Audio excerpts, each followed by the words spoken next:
Hello guys, welcome to math more में आप सभी का स्वागत है and this is Rahul sir. और आज हम इस वीडियो में एलसीएम और एचसीएफ निकालना भाग विधि से सीखेंगे। ठीक है दोस्तों, तो इस वीडियो में आप लास्ट तक बने रहें जिससे कि आपको एलसीएम और एचसीएफ दोनों भाग विधि से निकालने आ जाएं। और इस वीडियो में हम एलसीएम और एचसीएफ के बारे में कुछ इंटरेस्टिंग चीज़ें बताएंगे, तो वीडियो में लास्ट तक बने रहें। तो सबसे पहले हम इस सवाल को हल करने से पहले थोड़ा सा जान लेते हैं कि एलसीएम और एचसीएफ होते क्या चीज़ है। ठीक है, तो सबसे पहले एलसीएम के बारे में देख लेते हैं। एलसीएम क्या होता है? एलसीएम का फुल फॉर्म है लोवेस्ट कॉमन मल्टीपल, या लीस्ट कॉमन मल्टीपल। ठीक है, इसको हिंदी में हम लघुत्तम समापवर्तक बोलते हैं। लघुत्तम समापवर्तक।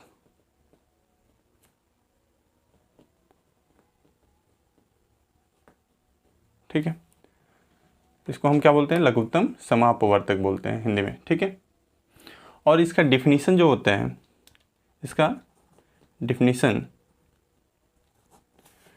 इसका क्या होता है कि लघुत्तम समापवर्तक वह छोटी से छोटी संख्या है जिसमें दी गई संख्याओं का पूरा भाग चला जाए। ठीक है, ये समझिएगा। लघुत्तम समापवर्तक का डिफिनीशन जो होता है वो होता है कि लघुत्तम समापवर्तक वह छोटी से छोटी संख्या है जिसमें दी गई संख्याओं का पूरा भाग चला जाए। जैसे मतलब ये संख्याएं दी हैं, तो लघुत्तम समापवर्तक जब इसका निकालेंगे हम, तो जो संख्या आएगी वो एकदम छोटी से छोटी संख्या आएगी जिससे इन तीनों से भाग चला जाएगा। मतलब ये तीनों जो हैं भाग देने पे वो संख्या कट जाएगी। ठीक है, तो अब एचसीएफ देख लेते हैं। देखिएगा, अब एचसीएफ क्या होता है? ठीक है, एचसीएफ का फुल फॉर्म है हाईएस्ट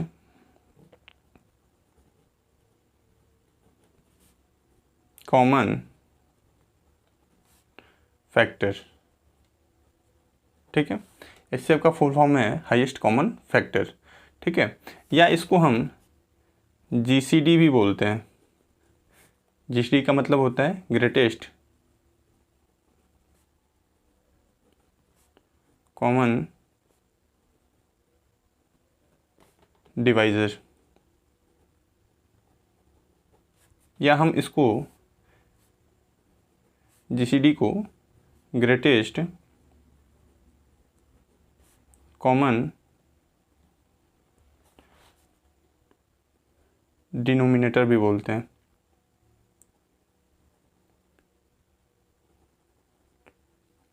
या जीसीएफ भी बोला जाता है। जीसीएफ का मतलब क्या हो गया? ग्रेटेस्ट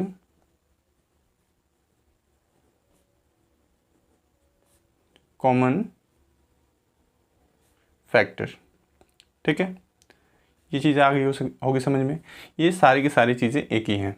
ठीक है, मतलब इनके करने के तरीके एक ही हैं। ठीक है, अब इसका हिंदी में नाम क्या है? इसको हम हिंदी में बोलते हैं महत्तम समापवर्तक। ठीक है, महत्तम समापवर्तक या उच्चतम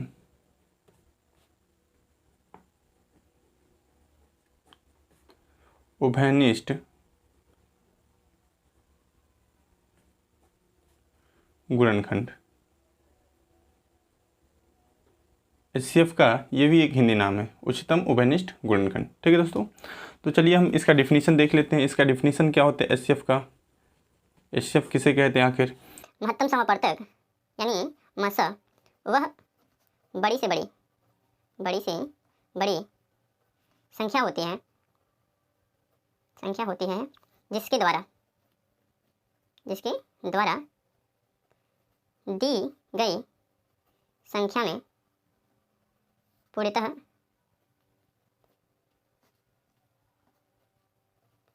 विभाजित हो जाए। ठीक है, यानी महत्तम समापवर्तक मसा किसे कहते हैं?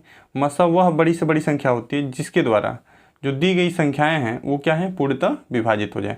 मतलब इसका अगर किसी संख्या का मसा निकालते हैं, अगर दो या दो से अधिक संख्याओं का मसा निकालते हैं तो मसा वह संख्या होती है जो भी दो संख्याएं दी गई होती हैं या दो से अधिक संख्याएं दी गई होती हैं उसमें भाग देते पूर्णतः भाग चला जाए। ठीक है, तो चलिए हम क्वेश्चन को देख लेते हैं। अब देखिएगा, ये हमारा क्वेश्चन है 15, 18 और 24 का एलसीएम निकालें। ठीक है, तो सबसे पहले एलसीएम ज्ञात करने के लिए हम एक ऐसे वर्टिकल और एक हॉरिजेंटल लाइन खींच लेंगे। ठीक है, इसमें अब क्या करेंगे, यहाँ पे जो नंबर दिए गए हैं उनको हम नोट कर लेंगे। जैसे सबसे पहले 15 है तो 15 लिखेंगे यहाँ पे, फिर 18 है कामा लगा के तो फिर 18 लिखेंगे, फिर 24 है तो फिर 24 लिखेंगे। ठीक है दोस्तों, अब इसके बाद क्या करेंगे, हम इसका अभाज्य गुणनखंड कर लेंगे। ठीक है, अभाज्य गुणनखंड कैसे करते हैं?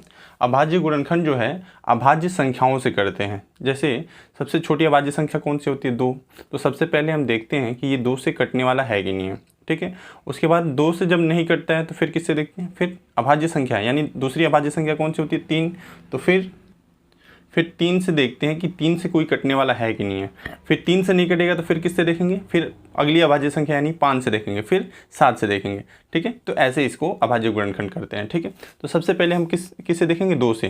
तो 2 से देखिएगा 18 भी कट जाएगा और 24 भी कट जाएगा। ठीक है, और ये 15 नहीं कटेगा तो 15 को हम क्या कर लेंगे? नीचे लिख लेंगे। ठीक है, और 2 से तब तक भाग देंगे जब तक कि ये पूरी की पूरी तरह 2 से कट ना जाए। ठीक है, तो देखिएगा सबसे पहले यहाँ पे क्या लिखेंगे हम? 2। अब 2 से देखिए 15 तो नहीं कटने वाला, 15 नहीं कटेगा तो हम क्या करेंगे? 15 को उतार लेंगे, फिर कामा लगाएंगे। 18 है, 18 2 से कटेगा कितने बार में? 9 बार में।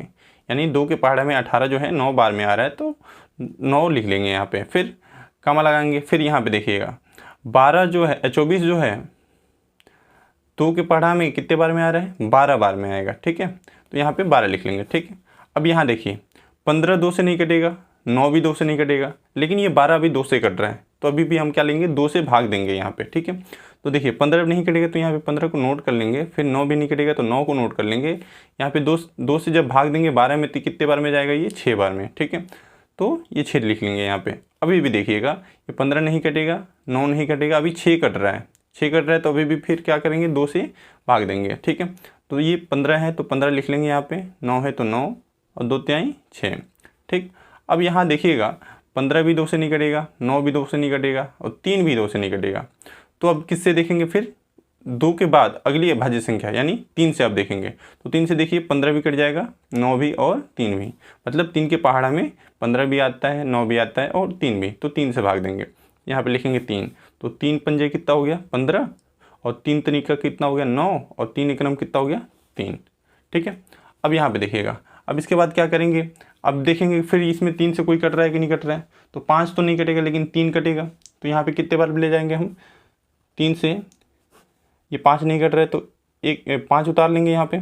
ठीक है, और ये 3 से देखिएगा 3 एकम 3 और 1 जो है 1 उतार लेंगे ऐसे। ठीक है, अब यहाँ पे देखिए, अब यहाँ से 3 से कोई कटने वाली संख्या नहीं है तो 5 है, तो 5 किससे कटेगा? तो 5 से ही कटेगा क्योंकि 5 एक अभाज्य संख्या होती है। ठीक है, तो 5 से 5 एकम कितना हो गया? 5 और ये 1, फिर ये 1। ठीक है, अब एलसीएम हमारा क्या होगा? एलसीएम जो होता है, अब बस इसका गुणा करा लेते हैं। ठीक है, तो 2 गुणे 2 गुणे 2 गुणे 3 गुणे 3 गुणे 5। ठीक है, 2 कितने बार था? 3 बार था, तो 2 हमने 3 बार गुणा में लिख लिया। 3 जो था 2 बार था तो 3 2 बार हमने गुणा में लिख लिया, फिर 5 था तो 5 हमने लिख लिया। अब इसका गुणा कराएंगे तो 2 दूना कितना हो गया? 4, 4 दूना कितना हो गया? 8, 8 तरीका कितना हो गया? 24 और 24 तिया कितना हो गया? 72 और 72 पचे कितना हो गया? 360। ठीक है, तो ये हमारा एलसीएम हो जाएगा। तो एलसीएम कितना हमें मिल गया? एलसीएम हमें मिल गया 360। ये हमारा आंसर हो गया। ठीक है, तो अब देख लेते हैं HCF कैसे निकालते हैं। देखिए दोस्तों, हमने क्वेश्चन ने लिया है कि 20 और 42 का HCF भाग विधि से ज्ञात कीजिए। हमने छोटा प्रश्न इसलिए लिया ताकि आपको अच्छे से समझ में आ सके। ठीक है, चलिए इसको हम देख लेते हैं कि भाग विधि से कैसे करते हैं HCF।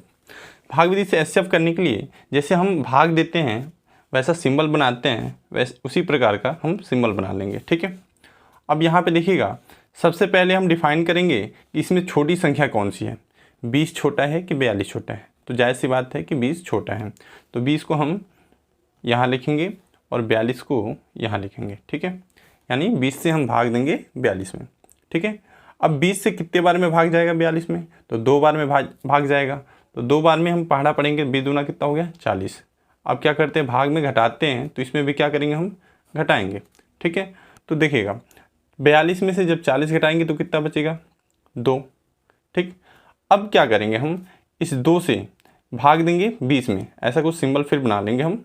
ठीक है, अब फिर इस 2 से जिससे हम स्टार्टिंग में भाग देते उसमें फिर भाग देंगे। ठीक है, 20 में, तो 2 से भाग देंगे 20 में, कितने बार में भाग जाएगा, 2 1 कलम 2, यहाँ पे 2 बचा, माइनस करेंगे, ये कैंसिल हो गया, 0 है तो 0, फिर यहाँ भी 0, यानी 10 बार। ठीक है, अब जब भाग ये कट जाता है तो जिससे भाग ये कटता है उसी को हम इसका क्या कहते हैं, HCF कहते हैं।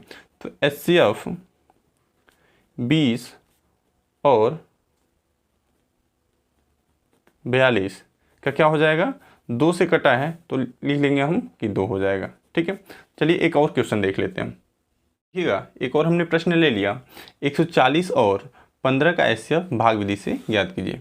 तो सबसे पहले हम क्या करेंगे, ऐसा सिंबल बना लेंगे भाग की तरह। ठीक, अब इसमें डिफाइन करेंगे कि इसमें छोटा कौन सा है, तो 15 छोटा है तो हम 15 से भाग देंगे। ठीक है, बड़ा कौन सा है, 140 है, तो 140 में हम 15 से भाग देंगे। ठीक है, ठीक है दोस्तों, भाग कितने बार जाएगा, तो 15 का हम पहाड़ा पढ़ेंगे, 15 नवा कितना होता है, 15 नवा 135। ठीक है, यानी 9 बार में भाग जाएगा। ठीक है, 15 का पहाड़ा हम जब 9 बार पढ़ेंगे तो 15 नवा कितना होता है, 135। अब भाग में क्या करते हैं, घटाते हैं, तो घटाएंगे, 10 में से 5 घटाओ कितना होगा 5, यहाँ पे कितना बचा 3, 3 में से 3 घटाओ कितना हो गया 0, यानी कैंसिल। यहाँ पे बस कितना बचा 5। अब 5 बचा तो 5 से हम क्या करेंगे, फिर भाग देंगे, किस में भाग देंगे, जिससे हमने स्टार्टिंग में भाग दिया था, यानी 15 में। ठीक है, ये क्रिया हमेशा चलती जाती है। ठीक है, अगर यही फिर 5 से हम भाग देंगे 15 में, 5 से भाग देंगे कितने बार में भाग जाएगा, 3 बार में, 5 3 कितना हो गया 15, फिर घटाएंगे, ये 0 हो गया। पूरी तरह से संख्या अगर कट जाती है तो जिस संख्या से भाग दिए रहते हैं वही इसका क्या हो जाता है, HCF हो जाता है। तो 140 और 15 का HCF क्या हो जाएगा, हमारा HCF हो जाएगा, 5 से कटा है तो 5 हो जाएगा। ठीक है, ये हमारा आंसर हो जाएगा। चलिए एक बड़ा सा क्वेश्चन देख लेते हैं। देखिएगा, हमने प्रश्न लिया है 135 और 255 का मान से ज्ञात कीजिए। ठीक है दोस्तों, तो देखिएगा, सबसे पहले हम क्या करेंगे, एक भाग की आकृति का एक आकृति बना लेंगे।